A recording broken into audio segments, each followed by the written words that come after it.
హల్లెలూయా. అభిషేక స్వరం అనే ఈ మా కార్యక్రమంకు మరొకసారి మిమ్మల్ని అందరినీ ప్రేమపూర్వకంగా ఆహ్వానిస్తున్నాం. ప్రభునందు ప్రియులారా, మీరందరూ బాగున్నారా? యేసుక్రీస్తు ప్రభు మిమ్మల్ని అందరినీ ఎంతో ప్రేమిస్తున్న దేవుడై ఉన్నాడు. ఆయన మీ జీవితంలో గొప్ప కార్యాలు చేయటానికి ఆయన కోరుకుంటున్న దేవుడై ఉన్నాడు. ప్రియులారా, మరి ఈ దినాల్లో మీ ప్రార్థనా జీవితం ఎలా ఉంది? ఈరోజు వాక్యం చదివారా? అనుదినము దేవుని యొక్క వాక్యం చదవండి, రోజు ప్రార్థన చేయండి. తద్వారా దేవుడు చేసే కార్యాలు మీ జీవితంలో మీరు సమృద్ధిగా అనుభవించగలుగుతారు. ఈరోజు మన ధ్యానం కొరకు దేవుని యొక్క వాక్యం చదువుకుందాం. మత్తయి సువార్త 25వ అధ్యాయం 1 నుంచి కొన్ని వచనాలు చదువుకుందాం. పరలోక రాజ్యము తమ దివిటీలు పట్టుకొని పెండ్లి కుమారుని ఎదుర్కొంటకు బయలుదేరిన 10 మంది కన్యకలను పోలి ఉన్నది. వీరిలో 5 బుద్ధి లేనివారు, 5 బుద్ధి గలవారు. బుద్ధి లేనివారు తమ దివిటీలు పట్టుకొని తమతో కూడా నూనె తీసుకొని పోలేదు. బుద్ధి గలవారు తమ దివిటీలతో కూడా సిద్ధెలలో నూనె తీసుకొని పోయిరి.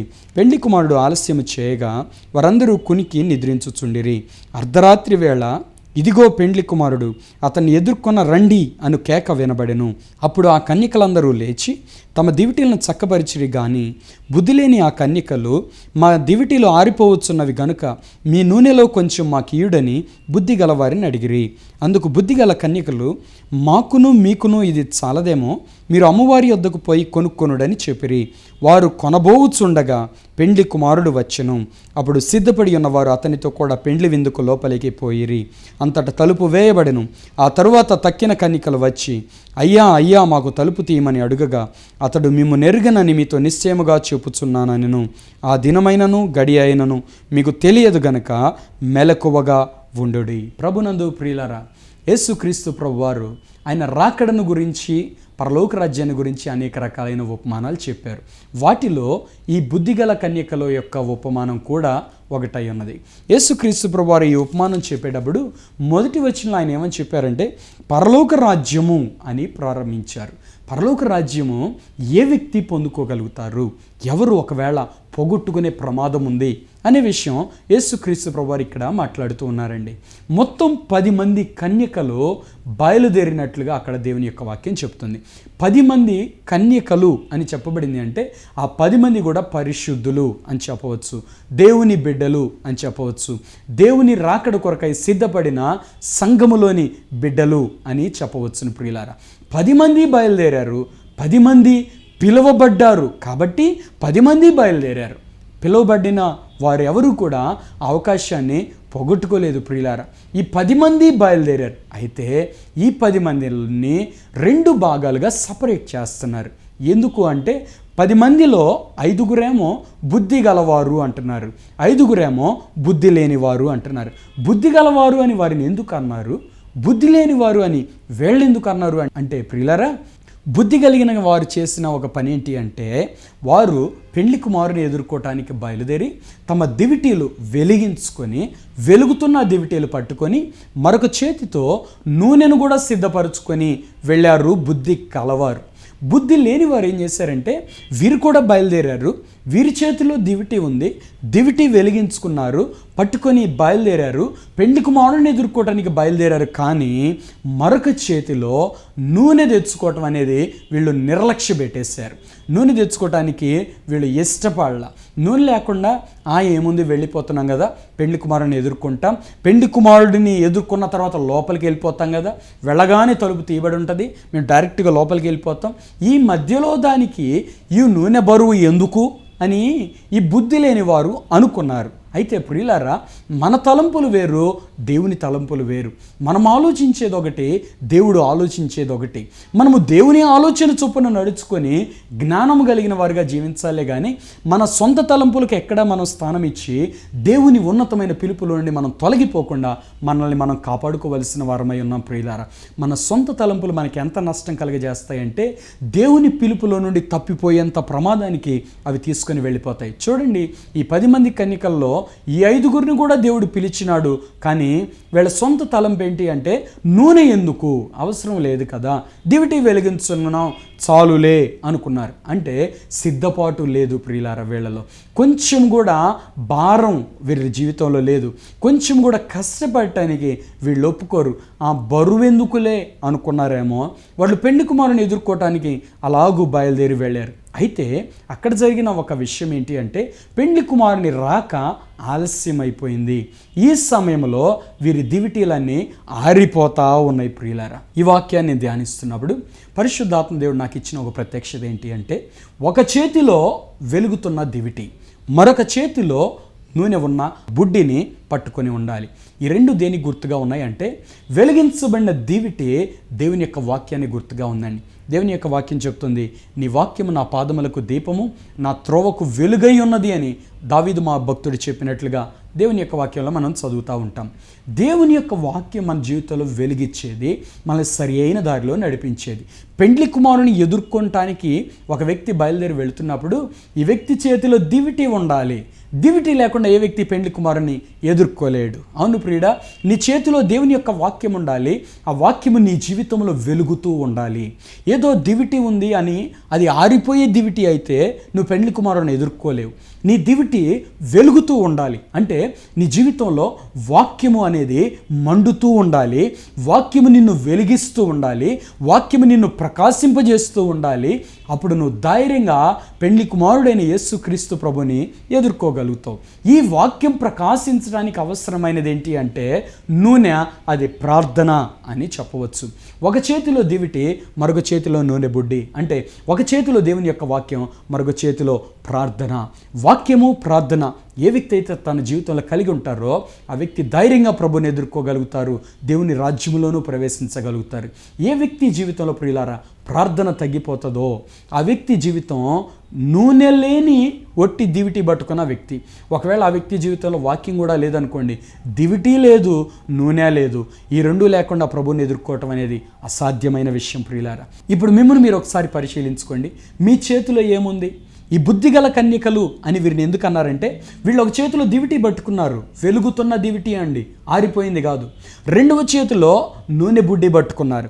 నూనె బుడ్డి ఎందుకు అంటే, దివిటి ఒకవేళ ఆరిపోతూ ఉంటే ఈ నూనె పోయాలా, తద్వారా ఆ దివిటి వెలుగుతూ ఉండాలా, అది వెలుగునిచ్చేదిగా ఉండాలి.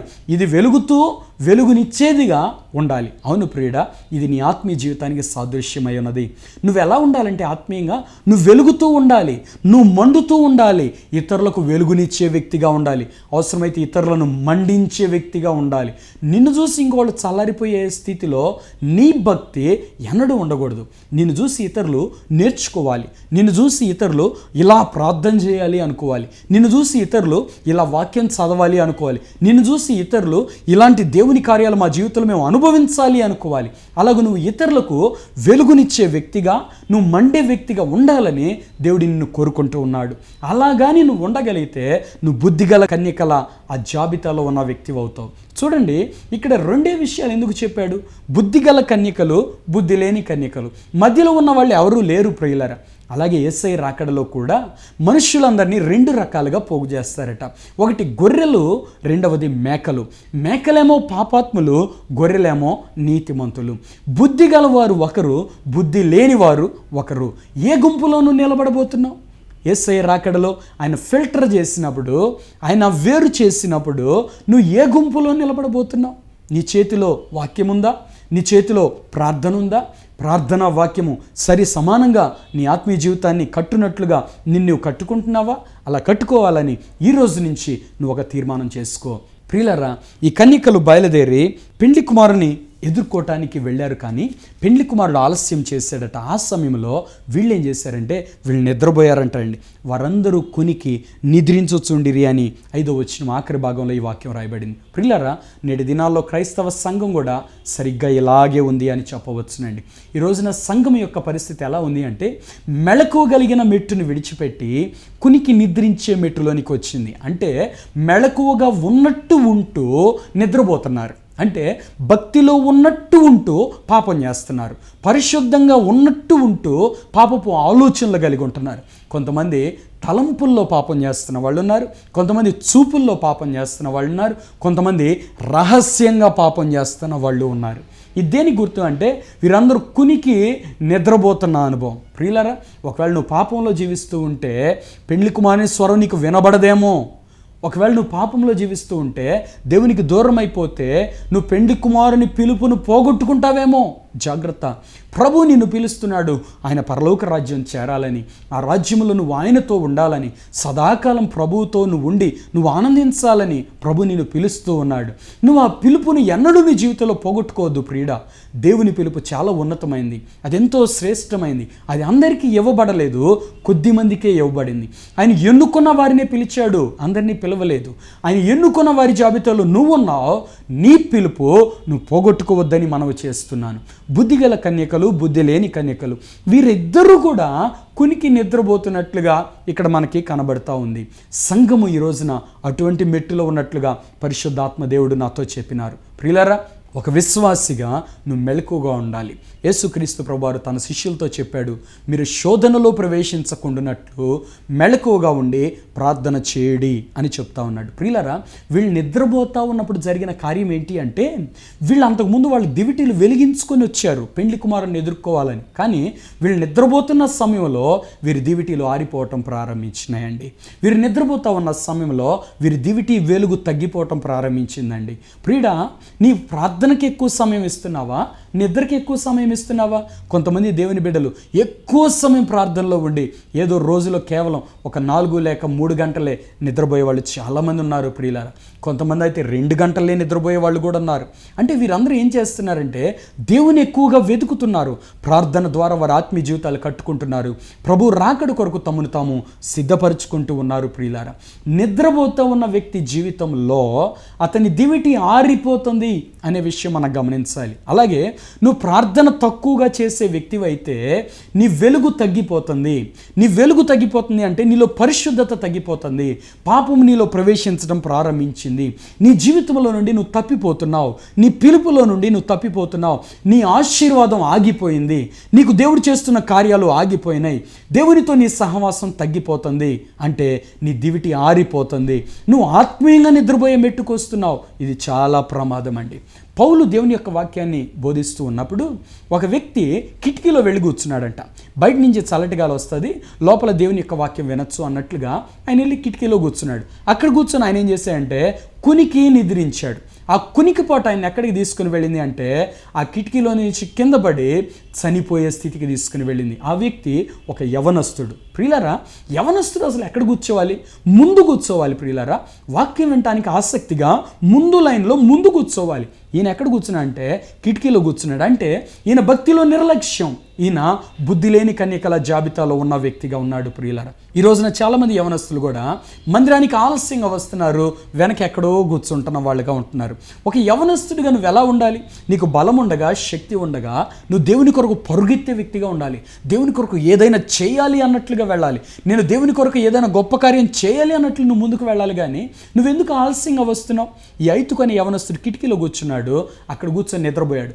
సగం బయట గాలి, సగం దేవుని యొక్క వాక్యం అనుకున్నాడు. కొంతమంది కూడా ఇలాగే అనుకుంటున్నారు ప్రియులారా. సగం లోకం, సగం దేవుని యొక్క వాక్యం, సగం ప్రార్థన, సగం పాపం, ఇలా కొంతమంది అనుకుంటా జీవిస్తూ ఉన్నారు. ఆ వ్యక్తి పరిస్థితి ఏమైంది అంటే ఆ వ్యక్తి వాక్యం విని వాక్యానుసారంగా జీవితం కట్టుకోలేదు, కానీ నిద్రపోయి కింద పడి చచ్చిపోయాడు. అవును ప్రియుడా, నీ ఆత్మీయ జీవితంలో పాపంగాని ప్రవేశిస్తే నీకు తెలియకుండా ఆత్మీయంగా నిద్రపోతావు. అక్కడి నుంచి నువ్వు ఆత్మలో చచ్చిపోతావు. పాపం చేయడానికి ఇష్టపడతావు, పరిశుద్ధతలో నుండి తొలగిపోతావు, దేవుని పిలుపులో నుండి తొలగిపోతావు. అయితే పౌలు లాంటి భక్తులు ఉంటాం ఆ దినంలో ఎంతో గొప్ప ధన్యత. పౌలుని బట్టి దేవుని నామాన్ని ఎంతో మనం స్తుతించవచ్చు. పౌలు కిందకు వెళ్ళిపోయి ప్రియులారా ఆ వ్యక్తిని పట్టుకొని ప్రార్థన చేశాడు. ఆ వ్యక్తి తిరిగి బ్రతికాడు. నీ జీవితంలో ఎన్నడూ నిద్ర అనేది రాకూడదు, ప్రార్థనలో ఏమరపాటు అనేది రాకూడదు. అలా రాకుండా నిన్నువెంతో కాపాడుకోవాల్సిన అవసరత ఉంది. ప్రియులారా, ఈ కన్యకలు నిద్రపోతూ ఉన్న సమయంలోనే అర్ధరాత్రి వేళ ఒక స్వరం వినబడతా ఉంది. ఇదిగో పెండ్లి కుమారుడు, అతన్ని ఎదుర్కొన రండి అనే కేక వినబడ్డదట. అవును ప్రియుడా, ఈ రోజున నీకు ఈ వాక్యం వినిపించబడుతుంది అంటే ఇది దేవుని యొక్క స్వరం. అందుకే ఈ కార్యక్రమం పేరు అభిషేక స్వరం. అంటే అభిషిక్తుడైన దేవుని స్వరం మీ దగ్గరకు తేవాలనే మా ప్రయత్నమే ఈ కార్యక్రమం. ఇది దేవుని స్వరం. ఏమిటి ఆ స్వరం? ఇదిగో పెండ్లి కుమారుడు, అతన్ని ఎదుర్కొన్న రండి అంటున్నాడు. అవును ప్రియులారా, ప్రభువుని ఎదుర్కొనటానికి నువ్వు మేలుకోవాలి. ప్రభువుని ఎదుర్కొనటానికి నీ నిద్రలో నుండి నువ్వు బయటికి రావాలి. ప్రభువుని ఎదుర్కోవటానికి నువ్వు సిద్ధపడాలి. అదే యేసయ్య రాకడ కొరకు మనం సిద్ధపరుచుకునే ఆత్మీయ జీవితానికి అది గుర్తుగా ఉంది ప్రియులారా. ఒక స్వరం వినబడుతోంది, ఇదిగో పెండ్లి కుమారుడు అని. ఇప్పుడు ఒక స్వరం వినబడుతోంది, అదేంటి అంటే ఇదిగో నేను త్వరగా వచ్చుచున్నాను అని యేసుక్రీస్తు ప్రభువారు సంఘముతో మాట్లాడుతున్నారు. అనేక మంది దేవుని బిడ్డలతోటి యేసయ్య మాట్లాడుతున్నారు. ఇదిగో నేను త్వరగా వచ్చుచున్నాను అని ప్రభు మాట్లాడుతున్నారు.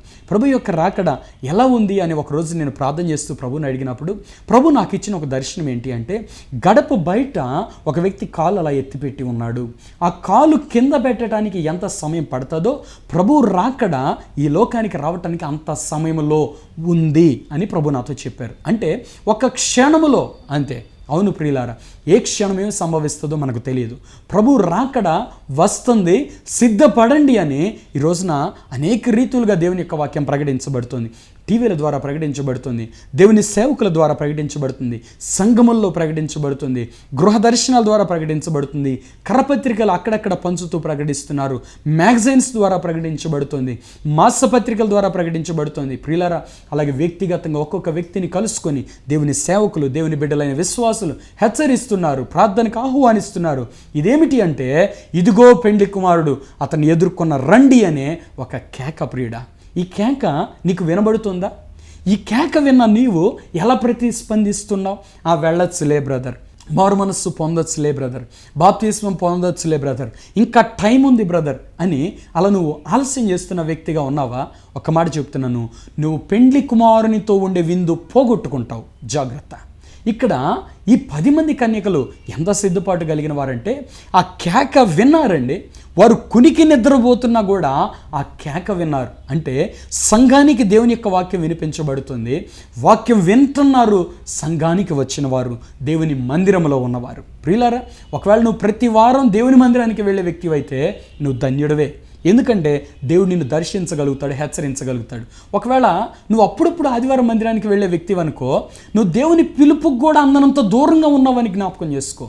దేవుడు నీతో మాట్లాడినప్పుడు ఒకవేళ నువ్వు మేల్కొనవేమో, నువ్వు ఎదుర్కొనలేవేమో, నువ్వు ఆ పిలుపును పోగొట్టుకుంటావేమో, ఆ గొప్ప భాగ్యం పోగొట్టుకుంటావేమో, పరలోక రాజ్యాన్ని పోగొట్టుకుంటావేమో.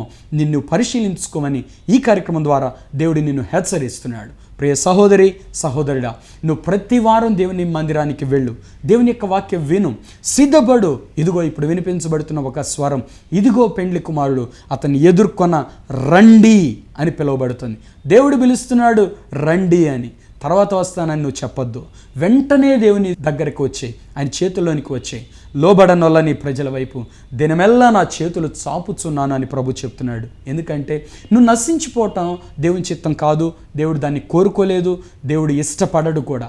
నీ కొరకు యేసయ్య తన ప్రాణాన్ని పెట్టాడు, నీ కొరకు ఆయన తన రక్తమంతటినీ కార్చాడు. నువ్వు అనుభవించాల్సిన శిక్ష యేసయ్య అనుభవించాడు. ఆయన పొందిన దెబ్బల ద్వారా ఈరోజు నీకు స్వస్థత కలుగుతుంది. ఆయన శిక్ష అనుభవించడం ద్వారా నీకు రక్షణ కలుగుతుంది. ఇప్పుడు ప్రభు పిలుస్తున్నాడు, ఇదిగో పెండ్లి కుమారుడు, రండి, ఆయన ఎదుర్కొన రండి అని ఆయన నిన్ను ఈ కార్యక్రమం ద్వారా మరొకసారి పిలుస్తున్నాడు. ఇప్పుడు నీ జవాబు ఏమని చెప్తావు? ఇదిగో వస్తాను ప్రభు అని చెప్తావా? ఇప్పుడు కాదులే ప్రభు అని చెప్తావా? ఇప్పుడు కాకపోతే ఇంకెప్పటికీ కాదేమో, జాగ్రత్త. దేవుని యొక్క వాక్యం ఏమని చెప్తుందంటే, ఇప్పుడే మిక్కిలి అనుకూల సమయం, ఇదే రక్షణ దినం. ఇంత గొప్ప రక్షణ నువ్వు నిర్లక్ష్యం చేస్తే నువ్వు ఎలా తప్పించుకుంటావు అని దేవుని యొక్క వాక్యం చెప్తుంది. కాబట్టి ఎప్పుడు కూడా మనం తర్వాత అనే మాట చెప్పకూడదు ప్రియులారు. తర్వాత ఆశీర్వాదం పొందగోరి యేసావు, ఏడ్చినా కూడా దాన్ని పొందుకోలేకపోయాడు. అలాగే ప్రభు నిన్ను దర్శించే కాలం నువ్వు గుర్తెరగకపోతే ఇక ఎప్పటికీ నీకు అవకాశం దొరకదేమో, జాగ్రత్త. ఈ బుద్ధిగల కన్యకలు, బుద్ధి లేని కన్యకలు, ఈ 10 మంది కూడా కన్యకలు కాబట్టి, వీరు పరిశుద్ధులు కాబట్టి, వీరు దేవుని పిలుపును వినగలిగారు, విని లేచారు. లేచి వాళ్ళు చేసిన కార్యం ఏంటి అంటే తమ దివిటీలను చక్కబరిచిరి. ఆ పిలుపు నీకు వినపడగా నువ్వేం చేయాలో తెలుసా? నీ జీవితాన్ని నువ్వు చక్కబరచాలి. ఇప్పుడు దేవుని యొక్క వాక్యం ద్వారా దేవుడు నిన్ను హెచ్చరిస్తుండగా, దేవుడు నిన్ను దర్శిస్తుండగా నువ్వేం చేయాలి అంటే నీ జీవితాన్ని చక్కపరచాలి, నీ దివిటీని చక్కపరచాలి, వెలిగించడానికి ప్రారంభించాలి, ఆ దివిటీలో నూనె పోయాలి.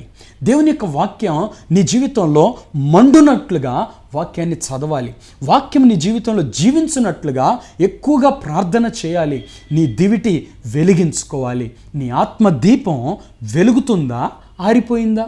ఒకవేళ ఆరిపోయి ఎంతకాలమైంది?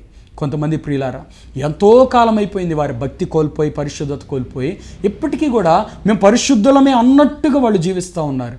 అంటే వారి జీవితంలో వారికి ఏం జరుగుతుందో కూడా వారికి తెలియదు. నిజంగా కొంతమంది దేవునికి దూరమైంది కూడా గుర్తించలేనంత గుడ్డితనంలో ఉండిపోయారు. సాతాను ఒక వ్యక్తి గుడ్డితనం కలుగజేస్తాడు. నీ హృదయం పాపాన్ని కోరుకుంటుంది అంటే నువ్వు దేవునికి దూరం అవుతున్న వ్యక్తివే. నువ్వు దేవుని మందిరం కంటే, దేవుని మందిరంలో ఉండే సమయం కంటే బయట లోకాన్ని, బయట సమయాన్ని ఎక్కువ నువ్వు కోరుకుంటున్నావంటే నువ్వు దేవునికి దూరం అవుతున్న వ్యక్తివే. నువ్వు దేవుని మందిరాన్ని ప్రేమించే వ్యక్తివా, దేవుని సన్నిధిని వెదికే వ్యక్తివా, లోకాన్ని, లోక స్నేహాన్ని వెదికే వ్యక్తివా? ఏ జాబితాలో నువ్వు ఉన్నావు? నీ మనస్సు దేన్ని వెతుకుతోంది? ప్రభు ఈ కార్యక్రమం ద్వారా నీతో మాట్లాడుతున్నాడు. నువ్వు దేవుని ప్రేమించాలని దేవుడు కోరుతున్నాడు. ఆయన నీతో మాట్లాడినప్పుడు నువ్వు సిద్ధపడాలి. ఇంకా ఒక మాట చెప్పాలంటే, అసలు ఈ బుద్ధిగల కన్యకలు వారైనా నిద్రపోయారు, కానీ మన ఆత్మీయ జీవితంలో మనం ఎన్నడూ నిద్రపోకుండా మెళకువగొండి ప్రార్థన చేయటం మనం నేర్చుకోవాలి. యేసుక్రీస్తు ప్రభు వారు గెత్సెమనే తోటలో ప్రార్థనలో ఉన్నప్పుడు ఆయన శిష్యుల్ని యేసుప్రభు అడిగిన ఒక మాట ఏంటంటే, ఒక్క గడి అయినా నాతో మెలకువగా ఉండలేరా అని అడుగుతాడు. అంటే ఒక్క గడి కూడా మీరు మేల్కొని ఉండలేరా? ఒక్క రాత్రే కదా, ఎందుకు మీరు మేల్కొని ఉండలేరు? ఒక్క రాత్రే కదా, మేల్కొని ప్రార్థన చేయవచ్చును కదా అన్నట్లు యేసయ్య అడిగారు. అవును ప్రియుడా, దేవుడు నిన్ను దర్శించే సమయం ఎప్పుడో నీకు తెలియదు. దేవుడు నీ జీవితంలో గొప్ప కార్యం చేసే సమయం ఎప్పుడో నీకు తెలియదు. నువ్వు కనిపెట్టుకొని ప్రార్థన చేయాలి. చాలామంది ప్రార్థన జీవితం ఎలా ఉంటుందంటే, ప్రార్థన చేస్తారు, సడన్గా దేవుడు జవాబిచ్చే సమయానికి వారి ప్రార్థన ముగించేస్తారు. విరక్తితోనో, అవిశ్వాసంతోనో ఇక నేను ప్రార్థన చేయను అని తీర్మానం చేసుకుంటారు. తద్వారా వారికి దేవుడిచ్చే ఆశీర్వాదం వారు పోగొట్టుకుంటున్నారు. ప్రియుడా, నీ ఆత్మీయ జీవితం ఎలా ఉంది? నువ్వు వెలుగుతున్న వ్యక్తిగా ఉంటే నీకు నువ్వు మేలు చేసుకునే వ్యక్తి. ఒకవేళ నీ ఆత్మీయ జీవితంగా ఆరిపోయిందైతే, అయ్యో నువ్వు చీకటిలోకి వెళతావేమో జాగ్రత్త. చీకటి అంటే అది నిత్య నరకం, అది అగ్ని ఆరదు, ఆత్మ చావదు. అక్కడ యుగ యుగములు ఏడ్పును పండ్లు కొరుకుటయు ఉండే స్థలం. యుగ యుగములు అంటే కొన్ని వేల సంవత్సరాలు ఒక యుగం అండి. కొన్ని వేల సంవత్సరాలని యుగ యుగములు అంటారు.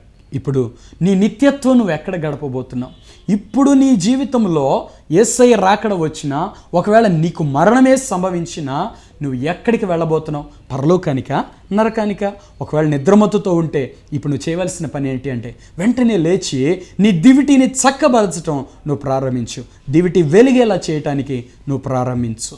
ప్రియులరా, 7వ వచనంలో చెప్పబడుతుంది, అప్పుడు ఆ కన్యకలు లేచి తమ దివిటీలు చక్కబరిచారట, కానీ బుద్ధి లేని కన్యకల యొక్క దివిటీలు ఆరిపోతూ ఉన్నాయి.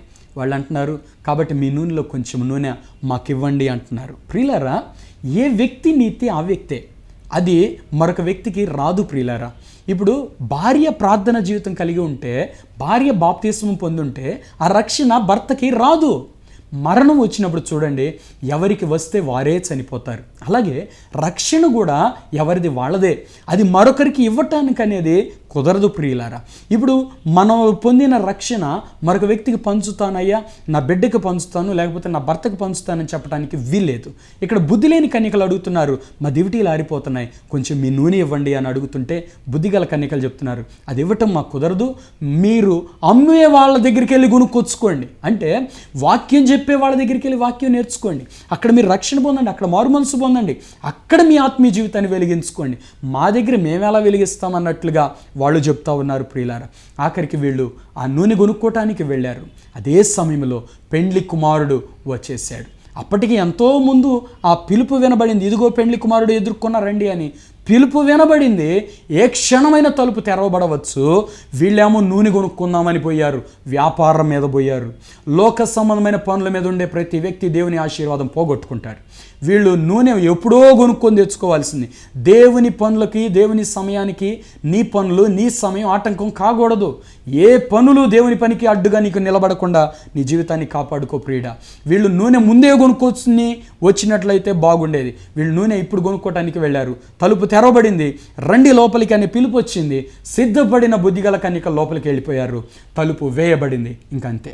ఆ తర్వాత బుద్ధి లేని కన్యకలు వచ్చి తలుపు తట్టి, అయ్యా అయ్యా అయ్యా మాకు తలుపుది అని వాళ్ళు ఎంత కొట్టినా ప్రియులారా తలుపు తెరవబడలా. ఆఖరికి వాళ్ళకు వచ్చిన ఒక పిలుపు ఏంటి అంటే, మిమ్ము నెరుగనని మీతో నిశ్చయంగా చెప్పుచున్నాను అని ఆయన చెప్తున్నాడు. అసలు మీరెవరో కూడా నాకు తెలియదు అంటున్నాడు. చూసారా ప్రియులారా, మరి ప్రభు మిమ్మల్ని చూసి మీరు నాకు తెలుసు అని బడా నమ్మకమైన మంచి దాసుడు అని చెప్పే మెట్లో ఉంటారా? మీరెవరో నాకు తెలియదని ప్రభు అసహించుకునే అటువంటి భక్తిలో ఉంటారా? ఏ స్థితిలో నువ్వు ఉంటున్నావు? ఇప్పుడు ఈ వాక్యం ద్వారా దేవుడిని దర్శిస్తుండగా ఇప్పుడే నిన్ను సిద్ధపరచుకో. ఒక చేతిలో దివిటి ఉండాలి, మరొక చేతిలో నూనె కుండ ఉండాలి. ఒక చేతిలో దేవుని యొక్క వాక్యం ఉండాలి, మరొక చేతిలో ప్రార్థన కలిగి ఉండాలి. ఈ రెండిట్లో ఏది తగ్గకుండా నీ ఆత్మీయ జీవితాన్ని వెలిగించుకో. దేవుడు నీ జీవితాన్ని ఆశీర్వదించబోతున్నాడు. ఇప్పుడే తీర్మానం చేసుకో. ప్రభు రాకడ కొరకు సిద్ధపడినట్లు, పరలోక రాజ్యాన్ని సంపాదించుకున్నట్లు ఇప్పుడే తీర్మానం చేసుకోండి. మీ కొరకు నేను ప్రార్థన చేయబోతున్నాను. ప్రార్థన. ప్రేమగల మా తండ్రి, కృపగల మా ప్రభా, నీకు వందనాలు, స్తోత్రాలు. ఎంతమంది అయితే మా ప్రియులు ఈ కార్యక్రమం చూస్తున్నారో ప్రభా, వారందరినీ మీరు దర్శించమని ప్రార్థన చేస్తున్నాను. యేసు నామములో ప్రభా, ఇప్పుడే ఈ బిడ్డల మీద నీ కృపా వర్షము కృమ్మరించబడాలని ప్రార్థన చేస్తున్నాను. అయ్యా, వీరందరూ కూడా ఆత్మీయ జీవితంలో మెళుకోగలిగిన వారుగా చేయండి. వారు ఏ స్థితిలో ఉన్నారో గుర్తించడానికి కృప దయచేయండి. ఏ స్థితిలో పడిపోయారో గుర్తించి తిరిగి లేవనెత్తబడటానికి, వారి దివిటీలు సరి చేసుకోవడానికి ఈ బిడ్డలకు తగిన జ్ఞానం దయచేయండి ప్రభా. వీరిని వెలిగించండి, నీ కొరకు మండించండి ప్రభా. బలమైన దేవుని అగ్ని వీరిలో మండును గాక. బలమైన దేవుని శక్తి ఇప్పుడే వీరి మీదకి దిగవచ్చును గాక. ఈ కుటుంబంలో నీ ప్రసన్నత విడుదల చేస్తున్నాను, నీ అభిషేకాన్ని విడుదల చేస్తున్నాను ప్రభా. ఈ కుటుంబాన్ని మీరు దర్శించండి ప్రభా. ఈ దినం మొదలుకొని ఈ కుటుంబంలో నీ దీవెన ఉండాలి, పరిశుద్ధత ఉండాలి. నీతిమంతుని గుడారంలో రక్షణను గురించిన ఉత్సాహ సునాదములు ఉంటాయి అన్నావుగా. ఆ వాగ్దానం ఈ కుటుంబంలో నెరవేర్చండి ప్రభా. ఈ కుటుంబం అంతా సిద్ధపడి పరలోక రాజ్యానికి వారసులగునట్లు ప్రభా, నీ రాకడ కొరకు ఈ కుటుంబం సిద్ధపడడానికి కృప దయచేయండి. ఎంతమంది అయితే మా ప్రియులు ప్రభా అనారోగ్యముల చేత బాధపడుతూ నలిగిపోతున్నారు ప్రభా, వారందరినీ ఇప్పుడే ముట్టి స్వస్థపరచమని ప్రార్థన చేస్తున్నాను. యేసు నామములో అద్భుతం జరిగించండి ప్రభా. ఇప్పుడే దేవుని యొక్క శక్తి విడుదలగునుగాక, దేవుని యొక్క ప్రసన్నత విడుదలగునుగాక, దేవుని యొక్క అభిషేకం ఈ బిడ్డలను తాకునుగాక. ఇప్పుడే నీ బిడ్డలను స్వస్థపరచండి ప్రభా. నిర్గమ 15:26 ప్రకారం, మత్తయి సువార్త 8:7 ప్రకారం, 8:17 ప్రకారం యేసు నామములో ఇప్పుడే బిడ్డలు ముట్టి స్వస్థపరచండి ప్రభా. అయ్యా, ఈ బిడ్డలకు మీరు తోడుని నడిపించండి. మీరు ఆత్మీయ జీవితంలో అంతకంతకు లేచి ప్రకాశించే కృప దయచేయండి. గొప్ప ఆత్మశక్తితో నింపండి ప్రభా. మీరు రక్షణ పొంది నీలో దినదినము వర్ధిల్లుటకు ప్రకాశించుట కృప దయచేయండి. ఈ కార్యక్రమం ద్వారా ఈ బిడ్డలందరూ మీరు ఆశీర్వదించమని యేసు నామములో ప్రార్థిస్తున్నాం తండ్రి, ఆమేన్. ప్రియులారా, మీరు పొందిన మేలు, మీ ప్రార్థన అవసరతలు తప్పక మాకు తెలియపరచండి. ఈ కార్యక్రమం ద్వారా మీరు ఆశీర్వదించబడినట్లయితే 1 లేక 2 కార్యక్రమాలు తప్పకుండా మీరు స్పాన్సర్ చేయండి. తద్వారా మరింత మందికి దేవుని యొక్క సువార్త ప్రకటించడానికి మీ వంతు పాలిభాగం మీరు పొందాలని మనవి చేస్తున్నాను. అలాగే మీరు రాసే ప్రతి ఉత్తరం కొరకు, మీరు పంపించే ప్రతి SMS కొరకు, మీరు చేస్తున్న ప్రతి ఫోన్ కాల్ కొరకు మేము వ్యక్తిగతంగా రాసుకొని మీ కొరకు మేము ప్రార్థన చేస్తున్నాం. దేవుడు మీ జీవితంలో గొప్ప కార్యాలు చేయబోతున్నాడు. అలాగే మాకు ప్రార్థన చేయమని చెప్పిన మీరు జవాబు పొందిన తర్వాత మాకు తెలియపరచడం మీరు మానొద్దు. ఎందుకంటే మేము మీ కొరకు అలాగే ప్రార్థన చేస్తూనే ఉంటాం దేవుని సన్నిధిలో. కాబట్టి మీ కొరకు ప్రార్థన చేయడానికి దేవుని సేవకులుగా మేమున్నాం. మీ ప్రార్థన అవసరతలు మాకు తెలియపరచండి. తప్పక దేవుడు మీ జీవితంలో గొప్ప కార్యాలు జరిగిస్తారు. అలాగే ఈ కార్యక్రమానికి ప్రతి నెల లేదంటే మీకు తోచిన విధముగా మీరు ఆర్థికంగా సహకరించాలని నేను మనవి చేస్తున్నాను. తద్వారా దేవుని రాజ్య వ్యాప్తిలో మీ వంతు పాలిభాగం మీరు పొందండి. అటువంటి కృప దేవుడు మీకు దయచేయను గాక. ఒక్క మాట చెప్తున్నాను, ప్రభు త్వరలో రాబోతున్నాడు. మీరు సిద్ధంగా ఉండండి. అనేక మందిని సిద్ధపరచండి. అనేక మందిని సిద్ధపరిచి ఈ కార్యక్రమం కోసం తప్పకుండా ప్రార్థన చేయండి. దేవుడు మీకు అటువంటి దీవెన కృప దయచేయను గాక. ఆమేన్. మీరు పొందిన మేళ్ళు, ఆత్మీయ అనుభవాలు మీరు తప్పక మాకు తెలియపరచండి. మమ్మల్ని సంప్రదించటకై మా చిరునామా పాస్టర్ ఎం. జాన్ వెస్లీ, అభిషేకాగ్ని ministries, door number 3-94/1, Rajula Bazar, Edlapadu post and mandal, Guntur district, pin number 522233.